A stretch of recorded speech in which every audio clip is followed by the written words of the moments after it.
शिव गुरु के गावे गावे चर्चा अब तो होता।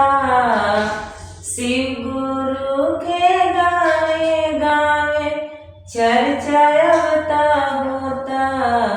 अखियाँ खोली गुरुजी, अखियाँ खोली गुरुजी, अब चारा में बोली अखियाँ खोली गुरुजी।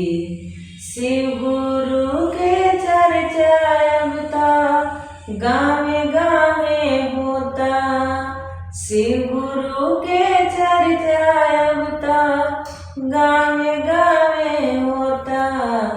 अखियाँ खोली गुरुजी, अखियाँ खोली गुरुजी, अब चारा में बोली अखियाँ खोली गुरुजी।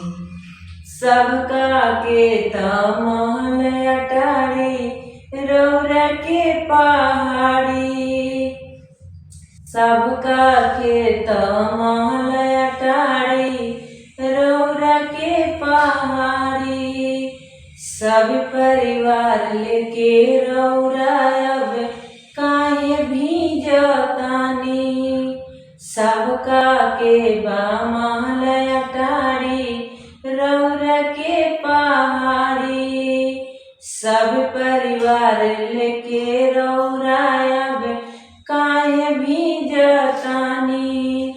यही बात के चर्चा अब तो सबका से बताई। यही बात के चर्चा अब तो सबका से बताई। अखियाँ खोली गुरुजी, अखियाँ खोली गुरुजी, अब तो चारा में बोली अखियाँ खोली गुरुजी। शिव गुरु के चर्चा अब तो गावे गावे होता। शिव गुरु के चर्चा अब तो गावे गावे होता। अखियाँ खोली गुरुजी, अखियाँ खोली गुरुजी, अब चारा में बोली अखियाँ खोली गुरुजी। हर हर महादेव। मैया पार्वती, साहब भैया दीदी दया करिए प्रभु दया। हमारे वीडियो देखने के लिए धन्यवाद। कृपया हमारे चैनल को सब्सक्राइब करें।